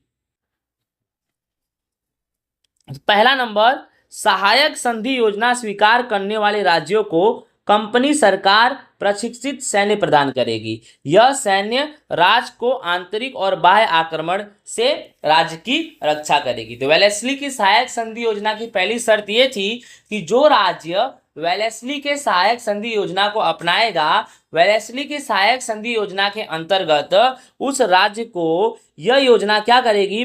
प्रशिक्षित सैन्य, मतलब ट्रेन आर्मी देगी। ये आर्मी बहुत ही ट्रेन होगी, लड़ाकू होगी, और आपको यह आर्मी राज्य को आंतरिक झगड़े और बाह्य आक्रमण से क्या करेगी? बचाएगी। यानी पहला नंबर। ठीक है, चलो, तो ये तो अच्छी चीज है कि मालूम चलो आपको ट्रेन आर्मी मिल जाएगी, और आपके ऊपर कोई आक्रमण करेगा तो ये आर्मी क्या करेगा? उसको बचाएगा। दूसरा, ये तो अच्छी बात थी, ये तो अच्छी बात है, लेकिन आगे तो पढ़ो। उसके बदले में योजना स्वीकार करने वाले राज्यों को सेना का खर्च उतनी आय वाले प्रदेश अंग्रेज को देना होगा। लो, अब ये भैया एक तरफ मिठाई दे रहे हैं और दूसरी तरफ जहर बना दिए मिठाई को। एक तरफ सेना दे रहे हैं, फिर बोलते हैं सेना का पूरा खर्चा तुम दोगे। समझ में आ रहा है कि नहीं आ रहा है? और उतने ही आय वाले प्रदेश भी दोगे अंग्रेज को। और भी देखो, कंपनी की अनुमति के बिना राज्य अन्य राज्य के साथ कोई भी युद्ध और संधि नहीं करेगा। लो भैया, ना लड़ाई ना मित्रता।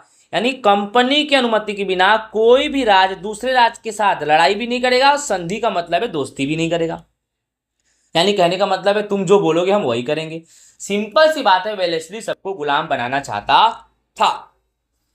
ये भी जानो, राज्य को दरबार में एक अंग्रेज प्रतिनिधि रखना होगा इस योजना के अंतर्गत। यानी वेलेस्ली चाहता था हर राजा के दरबार में हमारा एक मानस हो, कि उसके दरबार में क्या हो रहा है, कौन सी षड्यंत्र रची जा रही है, क्या चल रहा है, क्या होने वाला है, क्या होगा, उसकी पूरी जानकारी वेलेस्ली तक पहुंचे।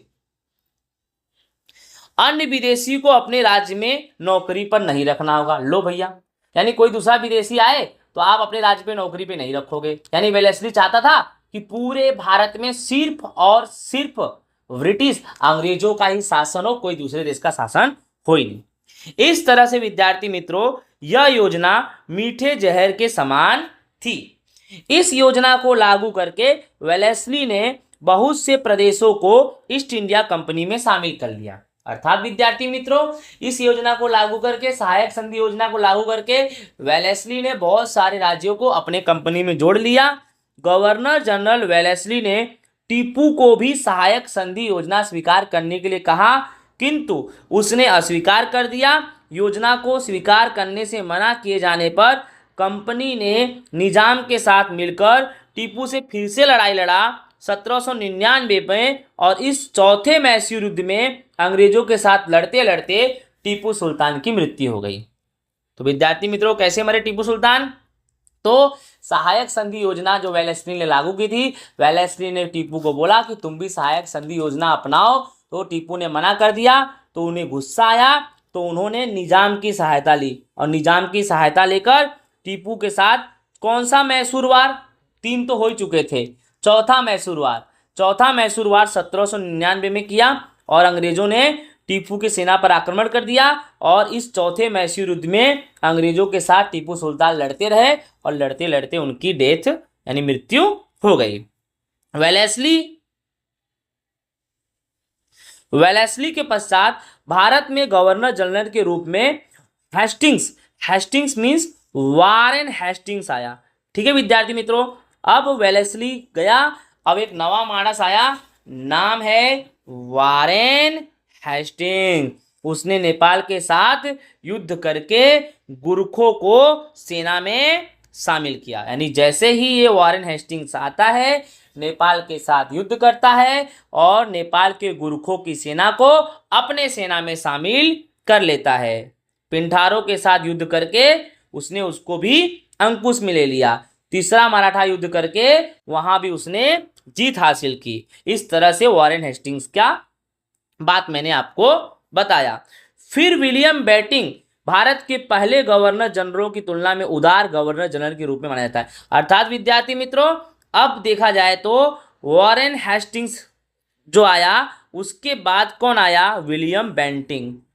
जितने भी गवर्नर जनरल भारत में आए उन सभी गवर्नर जनरलों की तुलना में विलियम बेंटिंक उदार गवर्नर जनरल था। अर्थात गलत काम करने के साथ साथ अच्छे काम भी करता था। अर्थात सभी से लोग संतुष्ट नहीं थे, लेकिन इससे पूरी तरह से संतुष्ट तो नहीं थे, लेकिन फिर भी दूसरों की तुलना में इससे काफी ज्यादा संतुष्ट थे। ठीक है, पहले के गवर्नर जनरल द्वारा अपनाई गई साम्राज्यवादी नीति से राज्यों में जो असंतोष पैदा हुआ, उस असंतोष से एकता न खड़ी हो जाए, इसके लिए उसने उदारतापूर्ण कार्य किया। अर्थात इसके पहले, अर्थात विद्यार्थी मित्रों, अर्थात जो अभी विलियम बेंटिंक गवर्नर जनरल भारत का बना, उसके पहले जितने भी लोग भारत के गवर्नर जनरल बने थे, वो लोगों ने ऐसे ऐसे काम किए, ऐसे ऐसे तरह से लोगों को हैरान किया कि अपने देश के अंदर लोग एकदम गुस्से में आ गए थे। एक ऐसा समय आ चुका था कि हमारे देश के सब लोग एकता में एक साथ इकट्ठा होने वाले थे। ये समय आने वाला ही था कि अंग्रेजों ने खतरनाक मानस विलियम बेंटिंक को भारत का गवर्नर जनरल बना दिया। बहुत ही चतुर मानस था, तो इसने उदारता की नीति लाई। अर्थात इसने कुछ अच्छे काम किए जिससे लोगों को लगे अरे अरे जो लोग गए वो लोग तो गंदे थे, चलो कोई एक अच्छा आया है। यानी एकता बनते बनते भारत की रुक गई। किसकी वजह से? विलियम बेंटिंक की वजह से। ठीक है, उसके बाद विद्यार्थी मित्रों, भारत के गवर्नर जनरल के रूप में 1848 में डलहौजी आया। अब नवा गवर्नर जनरल कौन आया? डलहौजी। ठीक है, वह उग्र साम्राज्यवादी मानसिकता वाला था। यानी डलहौजी जो था उग्र साम्राज्यवादी मानसिकता वाला था। ठीक है, उसने साम्राज्यवादी नीति के पोषण और कंपनी के राज्य विस्तार में वृद्धि के लिए जीत, जब्ती और हड़प नीति अपनाई। अर्थात विद्यार्थी मित्रों, जब भारत में गवर्नर जनरल के रूप में डलहौजी आया तो उसने जीत, जब्ती और हड़प नीति अपनाई। यानी जीतना उसका काम था, जब्ती मतलब किसी को भी जब्त कर लो, किसी भी राज्य को हासिल कर लो, किसी को हड़प लो, यही सब वो करता था। बहुत गंदा था, बहुत गंदा, मतलब बहुत ही गंदा था भाई, क्या बोले। देखो डलहौजी की हड़प नीति जानो कितनी गंदी थी। युद्ध के द्वारा किसको हड़पा? पंजाब और पेगू यानी दक्षिण बर्मा। लड़ाई लड़के पंजाब और पेगू को इसने हड़प लिया। निसंतान राजा की मृत्यु होने पर, अर्थात जब कोई राजा है उसका कोई लड़का नहीं है और अगर वो राजा मर गया ना, तो डलहौजी क्या बोलता था? भाई तुम्हारा कोई लड़का ही है नहीं है, और यहाँ पर जो राजा थे यानी संबंध में राजा मर गया, तो जाके उन प्रजाओं को क्या बोलता था कि तुम्हारे राजा तो मर गए और इनका कोई संतान नहीं है, तो आज से तुम लोग मेरे प्रजा हो जाओगे। तो ऐसे में किसको हड़पा? सतारा, जैतपुर, संबलपुर, उदयपुर, झांसी और बघात, इसको कर लिया। ठीक है, फिर प्रशासनिक अव्यवस्था के बहाने हड़प। यानी कुछ राजा ऐसे थे जिनको डलहौजी ये बताना चाहता था कि आपका शासन व्यवस्था अच्छा नहीं है, आपके नीति नियम अच्छे नहीं है, आपका मैनेजमेंट, आपका संचालन अच्छा नहीं है, लाओ मुझे दो, मैं राज संभालूंगा। जबरदस्ती ले लेंगे भैया, अवध को ले लिया। ठीक है, कर्ज की वसूली के बहाने हड़प, यानी ऐसी बात हुई ना कि हमने तुमको पैसा ही नहीं दिया है और हम पावरफुल बहुत है, हमने तुमको पैसा ही नहीं दिया है और हम पावरफुल बहुत है, तो हम क्या करेंगे मालूम है, ऐसे झूठी झूठी बोलेंगे हमारा पैसा दो रिटर्न। तुम बोलोगे कब दिए थे, तो नीति नियम सब हमारे हाथ में, ये कानून हमारे हाथ में, सत्ता हमारे हाथ में, जबरदस्ती तुमको हड़प लूंगा, समझ में आया ना, तुम्हारे राज्य को भी हड़प लूंगा। ऐसा कौन करता था, डलहौजी। निजाम का बराट प्रांत हड़प लिया। नाम मात्र की सत्ता को समाप्त करके, यानी ऐसे वैसे राजा थे ना जिनका नाम मात्र का सत्ता, छोटे मोटे राजा यहाँ कोने खोपचे में जो थे उनको तो ऐसे ही हड़प लिया, जैसे कर्नाटक को और तांजोर को। ठीक है, इस प्रकार विद्यार्थी मित्रों डलहौजी साम्राज्यवादी होने के साथ साथ सुधारवादी भी था। साम्राज्य तो बनाना चाहता था, ये चाहता था कि पूरे भारत में सिर्फ और सिर्फ मेरा ही साम्राज्य बने, लेकिन साम्राज्यवादी होने के साथ साथ सुधारवादी भी था, अर्थात बाकी जितने भी गवर्नर जनरल थे किसी ने सुधारवादी कार्य तो नहीं किए, लेकिन डलहौजी ने हमारे देश में बहुत सारे अच्छे कार्य किए जिसकी चर्चा आज भी हम करते हैं। क्या किए देखते हैं। डलहौजी के समय काल में भारत में पहली रेलवे आई मुंबई और थाना 1853 में, समझ में आया ना। 1853 में सबसे पहले रेलवे की शुरुआत हुई, किसने की, डलहौजी ने की। मुंबई से थाना बता दे रहा हूं 24 किलोमीटर, कितना, 24 किलोमीटर। मुंबई से थाना के बीच प्रथम रेलवे की शुरुआत डलहौजी ने की 1853 में, जिसकी कुल लंबाई थी 24 किलोमीटर। ठीक है, आगे देख। भारत इंग्लैंड तार व्यवहार लेटर कम्युनिकेशन होने लगा। ठीक है, भारत और इंग्लैंड के बीच। सार्वजनिक निर्माण कार्य विभाग की स्थापना, जगह जगह पे रोड, स्कूल, कॉलेज ये सब बनवाना। अंग्रेजी शिक्षा की व्यवस्था भी इसी ने की, यानी रेलवे की शुरुआत किया, भारत इंग्लैंड के बीच तार व्यवहार की सेवा चालू की, सार्वजनिक निर्माण कार्य जैसे कि बैंक हुआ, ठीक है, कॉलेज हुआ, ये सब, रोड हुआ। फिर विधवा पुनः विवाह, बाल विवाह प्रतिबंधक कानून इसने ही बनाया, अर्थात जो हमारे देश में बहुत सारी कुरीतियाँ थी, बहुत सारे ऐसी कुरीतियाँ थी जो हमारे लिए, हमारे देश के लिए एक श्राप बनी हुई थी, जैसे विधवा पुनः विवाह, ठीक है, बाल विवाह, ये सब जो चीज़ था ये सब पर कानून बनाया। जैसे नहीं किसी का हस्बैंड मर गया तो फिर उसको भी उसके साथ जला देते थे, ऐसी प्रथा। दूध पीती प्रथा जानते हो ना, दूध में डुबा के मार देते थे, सती प्रथा हुआ, बाल विवाह, ये सब जो था हमारे देश की कुरीतियाँ थी। तो उस समय जैसे दयानंद सरस्वती हमारे देश के समाज सुधारक, दयानंद सरस्वती, राजा राम मोहन राय, समाज सुधारक तो बहुत सारे थे, लेकिन जितने भी गवर्नर आए समाज सुधारक की बात नहीं सुने। लेकिन जब डलहौजी आया ना तो समाज सुधारक को लगा कि हाँ डलहौजी कोई अच्छा मानस आया है, सुधारवादी मानस आया है। तो ये समाज सुधारक दयानंद सरस्वती, राजा राम मोहन राय, समाज सुधारक ये लोग थे, ये लोग गए डलहौजी के पास और बताए हमारे समाज में ये सब चीज़ है, महाराज इनको भी दूर करो, इनके लिए भी कानून बनाओ। तो डलहौजी ने इसके लिए भी कानून बनाया। ठीक है, उसके बाद 1757 के प्लासी के युद्ध से शुरू करके 100 वर्ष के समय में कंपनी की सत्ता और साम्राज्य दोनों में वृद्धि हुई। अर्थात विद्यार्थी मित्रों, प्लासी के युद्ध से लेकर अब तक 100 साल अंग्रेजों ने अपने देश में राज किया, परंतु ऐसा करने से भारत के राज्यों में असंतोष का सामना करना पड़ा और उस असंतोष के परिणाम स्वरूप 1857 में भारत में प्रथम स्वतंत्रता संग्राम हुआ। तो विद्यार्थी मित्रों 1757 के प्लासी के युद्ध से लेकर अभी तक अंग्रेजों ने 100 साल तक राज किए। अर्थात अभी जो स्टोरी बता रहा हूं, अभी तक मतलब आज का तारीख मत लेना, प्लासी के युद्ध से लेके अभी तक जहां तक स्टोरी पहुंची, अंग्रेजों ने 100 साल राज किया। उस 100 साल में अंग्रेजों की दमनकारी नीतियों से भारत के अलग अलग राज्य प्रभावित हुए।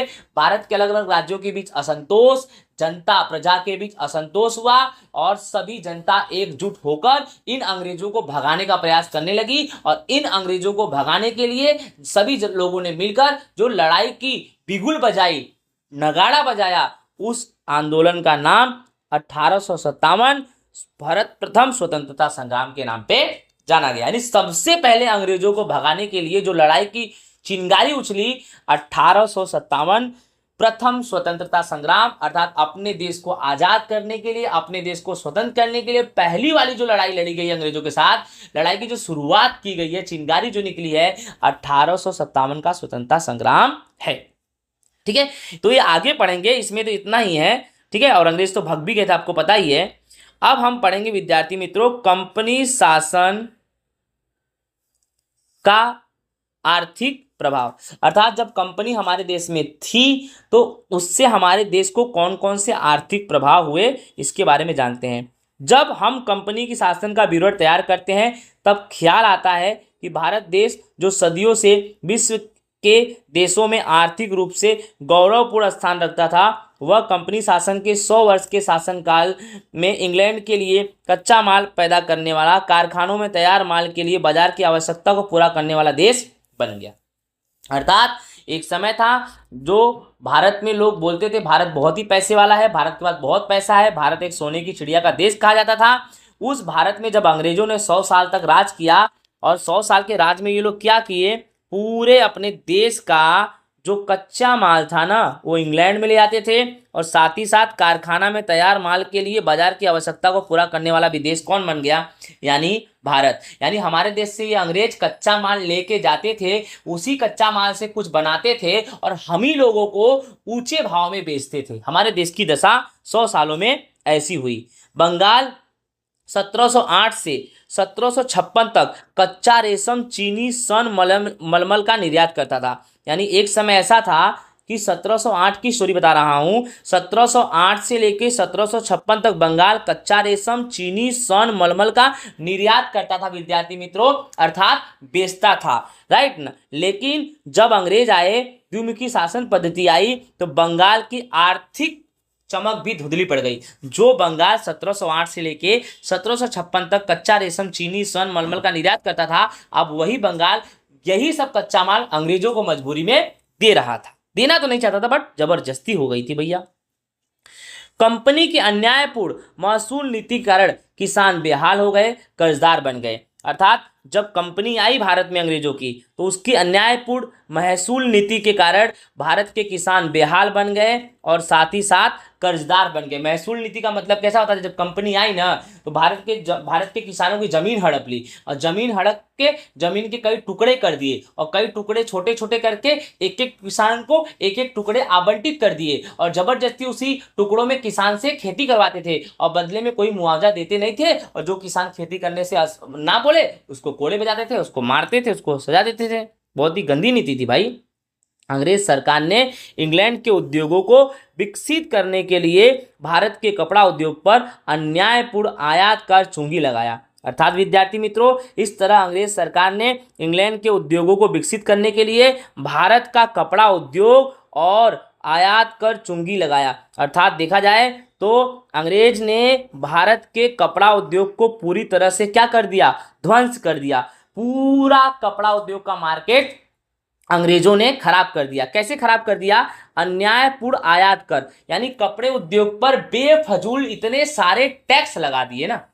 अंग्रेजों का सरकार जब भारत में आया ना तो भारत के कपड़े उद्योग पर इतने सारे टैक्स लगा दिए ना, बेफजूल टैक्स, कि कपड़ा उद्योग के अंतर्गत आने वाले जितने व्यापारी थे ना, कपड़ा उद्योग ही बंद कर दिया। अंग्रेज यही तो चाहते थे, ज्यादा टैक्स लगाऊंगा तो ये लोग कपड़े का उत्पादन कैसे करेंगे। कपड़े का उत्पादन जब करेंगे, अब अंग्रेज इतना टैक्स लेता था कि कपड़े का उत्पादन करने के बाद भारत के कपड़े इतने महंगे होते थे कि भारत के लोग अपने देश के कपड़े खरीदते ही नहीं थे। और अंग्रेजों की ये नीति थी, इसी बहाने ये इनका कपड़ा नहीं खरीदेंगे, फिर हम कच्चा माल यहाँ से लेके अपने देश में कपड़े बनाएंगे और इनसे सस्ता बेच के पूरे भारत में कपड़ा बेचेंगे। बात तो ये हुई, कच्चा माल भी हमारा और कपड़ा बना के हम ही को हमारे ही कच्चे माल का कपड़ा महंगे में बेचने की पूरी रणनीति इनकी चल रही थी। ठीक है, भारत के उद्योग धंधों को कुचल डालने के लिए विविध अनुचित तौर तरीके भी अंग्रेजों ने अपनाए, जिससे भारत के उद्योग धंधे पूरी तरह से अंग्रेजों ने बर्बाद कर दिए। भारत के जो कारीगर थे वह गरीब बन गए और बेरोजगार। गरीब मतलब अब तो गरीब बन ही गए, बेरोजगार मतलब उनका काम तो छूट गया, दूसरा कोई काम मिलने वाला भी नहीं है। कंपनी के व्यापारी निजी व्यापार करके बंगाल के कारीगरों से थोड़े समय तक निर्धारित मात्रा में कपड़े बुनकर तैयार करके कॉन्ट्रैक्ट लिखा लेते। यदि कारीगर इनकार करे तो उसे कोड़े मारते थे और जेल भेजते थे। अब तो विद्यार्थी मित्रों समय ऐसा आ गया कि बंगाल के कारीगर एकदम खराब हो गए, गरीब बन गए, बेरोजगार बन गए। अब तो ऐसा समय आ गया कि निर्धारित मात्रा में कपड़े बुनकर तैयार करने का कॉन्ट्रैक्ट लिखा लेते थे। अब अंग्रेज क्या करते थे, जो कपड़े बुनकर थे उनके घर पे जाते थे और कॉन्ट्रैक्ट लिखते थे कि इतने समय में इतना कपड़ा चाहिए। अगर बुनकर ने मना कर दिया तो उसे कोड़े मारते थे, उसे सजा देते थे। ठीक है, यानी मतलब बहुत ही मनमानी करते थे। कंपनी के आगमन से पहले भारत के गांव स्वावलंबी थे और समृद्ध थे। अर्थात विद्यार्थी मित्रों, जब कंपनी नहीं आई थी, जब अंग्रेज हमारे देश में नहीं आए थे, तो भारत के सभी किसान, भारत के पूरे गांव के लोग स्वावलंबी मतलब खुद पर निर्भर थे, दूसरों पर निर्भर नहीं थे, और साथ ही साथ विद्यार्थी मित्रों समृद्ध भी थे। वे अंग्रेजों के शासन के कारण गरीब और पराधीन बने, लेकिन जैसे अंग्रेज आए, यही किसान जो स्वावलंबी थे वह गरीब बन गए और जो समृद्ध थे वो पराधीन बन गए। ठीक है विद्यार्थी मित्रों, ईस्ट इंडिया कंपनी के शासनकाल में भारत में मुंबई थाना के बीच प्रथम रेलवे एवं इंग्लैंड के बीच स्टीमर सेवा की शुरुआत हुई। मुंबई, मद्रास, चेन्नई, कोलकाता जैसे बड़े बंदरगाहों का विकास भी हुआ है। तो यानी ऊपर से जो हम पढ़े टोटल लाइन वो सब नेगेटिव ही था हमारे देश के लिए। ये थोड़ा सा 2 लाइन पॉजिटिव है कि इसी समय काल में मुंबई थाना के बीच प्रथम रेलवे की शुरुआत हुई और इंग्लैंड और भारत के बीच स्टीमर सेवा भी चालू हुआ। मुंबई, मद्रास, चेन्नई, कोलकाता जैसे बंदरगाहों का भी विकास हुआ। अर्थात विद्यार्थी मित्रों पूरे ऊपर से अगर मैं स्टोरी पढ़े ना तो हर जगह ही नेगेटिव था। ये 2 लाइन थोड़ा अच्छा था, क्योंकि हमें तो सब पढ़ाना पड़ेगा। आर्थिक प्रभाव का मतलब ये हुआ तुम्हारे पास पैसा चला गया वो भी आर्थिक प्रभाव है, तुम्हारे पास आया वो भी है। स्टार्टिंग से लेके एंडिंग तक तो भारत विनाश ही हो रहा है, 2 चीज अच्छा हुआ। ठीक है, अब विद्यार्थी मित्रों हम पढ़ेंगे कंपनी शासन का सामाजिक प्रभाव।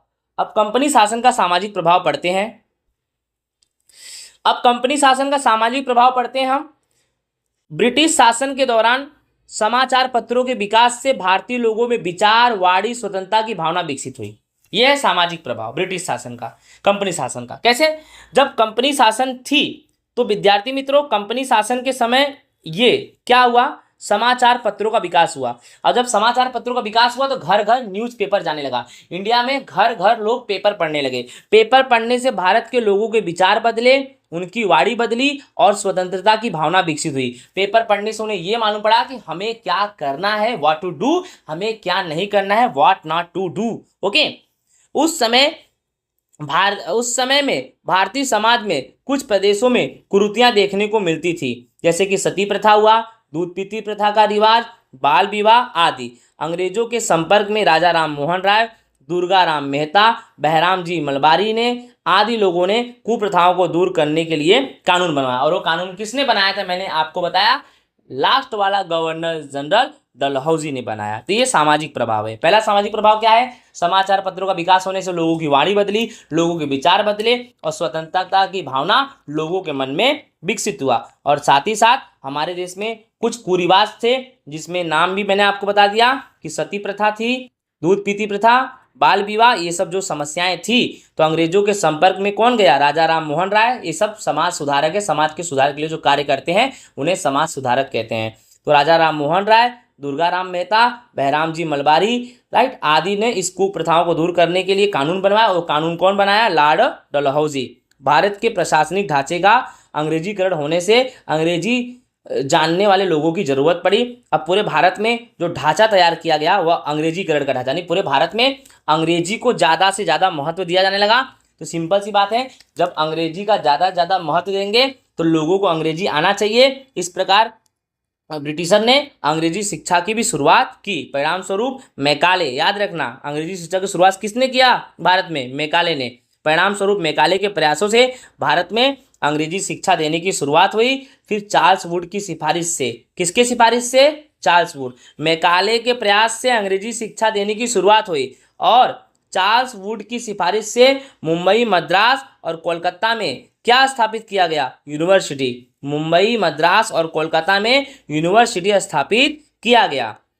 अंग्रेजी शिक्षा के कारण भारत में अंग्रेजी जानने वाला एक वर्ग तैयार हुआ और समय बीतने पर सुधारवादी मांगे करके सुधार की प्रक्रिया को गति मिली। अर्थात इन्हीं अंग्रेजों ने अंग्रेजी शिक्षा की शुरुआत की और इन्हीं अंग्रेजी शिक्षा की शुरुआत के कारण हमारे देश के लोगों को अंग्रेजी शिक्षा की जानकारी प्राप्त हुई, जिससे हमारे देश के लोग और होशियार बने और उन्हें अब मालूम पड़ा कि हमें करना क्या है, और लास्ट में एकजुट होकर अंग्रेजों को भगाने का भी काम हमारे देशवासियों ने किया है, जिसमें अलग अलग नेता, महात्मा गांधी, सरदार पटेल और पंडित जवाहरलाल नेहरू, सुभाष चंद्र बोस, भगत सिंह, राजगुरु, सुखदेव, सबका योगदान इसमें जाता है, चंद्रशेखर आजाद का भी। ठीक है, अब चैप्टर का जो लास्ट टॉपिक है उपसंहार, क्या पढ़े क्या समझे जानेंगे, शॉर्ट में समझते हैं। इस तरह ईस्ट इंडिया कंपनी भारत की समृद्धि और व्यापार से आकर्षित होकर भारत आई थी। ईस्ट इंडिया कंपनी भारत में क्यों आई? व्यापार करने आई, क्योंकि भारत बहुत समृद्ध था, भारत में बहुत कुछ था, इसीलिए। क्योंकि वो दूसरे को देखी कि पुर्तगाली आए और डच आए, डेनिश आए, खूब कमा के अपना विकास कर रहे हैं, तो ये भी लालच होके आई थी। ये आई थी तो व्यापार करने, लेकिन इसे क्या मालूम कि इंडिया में फूट डालो राज करो की नीति ये अंग्रेज जो आए थे ना, इंडिया में फूट डालो राज करो, हिंदू और मुसलमानों के बीच ना एकता को तोड़ दिए थे, जिससे ये यहाँ पे इतने साल राज किए। नहीं तो अगर हिंदू मुसलमान की एकता नहीं टूटी होती ना, तो कब के कब इनको भगा दिया जाता, 100 साल भी राज नहीं कर पाते। ठीक है, भारत में कंपनी शासन के परिणाम स्वरूप राजनीतिक, आर्थिक, सामाजिक, सांस्कृतिक क्षेत्र पर अच्छे बुरे प्रभाव पड़े। यानी अंग्रेज भारत में आए तो उससे भारत के राजनीतिक क्षेत्र, आर्थिक क्षेत्र, सामाजिक क्षेत्र, सांस्कृतिक क्षेत्र पर उनके आने से अच्छे भी प्रभाव पड़े और बुरे भी प्रभाव पड़े, दोनों मैंने आपको बताया यहाँ पर। ठीक है, और साथ ही साथ विद्यार्थी मित्रों, कंपनी ने भारत का भोग लेकर इंग्लैंड को समृद्ध करने की नीति भी अपनाई। यानी जब अंग्रेज यहाँ पर आए तो उनके माइंड में ये था कि पूरी तरह से भारत को लूटकर अपने देश को पावरफुल बनाएंगे, और भारत में अपने लाभ के लिए जिस व्यवस्था में उपनिवेशिक सुधार किए उनसे भारत को परोक्ष रूप से लाभ भी हुआ। अर्थात विद्यार्थी मित्रों, वो लोगों ने तो ये सोचा था कि हम ऐसी नीति अपनाएंगे तो भारत को पूरी तरह से बर्बाद कर देंगे और हम अपने आप को आबाद कर लेंगे, लेकिन उनकी नीति गलत साबित हुई। उनके नीतियों से उनको तो लाभ मिला, साथ ही साथ हमारे देश को भी लाभ मिला। विद्यार्थी मित्रों, इस तरह से हमारा कक्षा 9 सामाजिक विज्ञान का चैप्टर नंबर 9, जिसका नाम है भारत में ब्रिटिश सत्ता का उदय कैसे हुआ, इसके बारे में संपूर्ण जानकारी मैंने आपको दिया। तो आई होप विद्यार्थी मित्रों ये वीडियो आपको अच्छे से समझ में आया होगा। इसी के साथ जय हिंद, राधे राधे। मिलेंगे हम नेक्स्ट वीडियो के साथ, नए टॉपिक के साथ, नए चैप्टर के साथ, वो भी फुल हिंदी में एक्सप्लेनेशन सुरेश सर के साथ। तो चैनल को सब्सक्राइब करना बिल्कुल ना भूले विद्यार्थी मित्रों। जय हिंद, राधे राधे।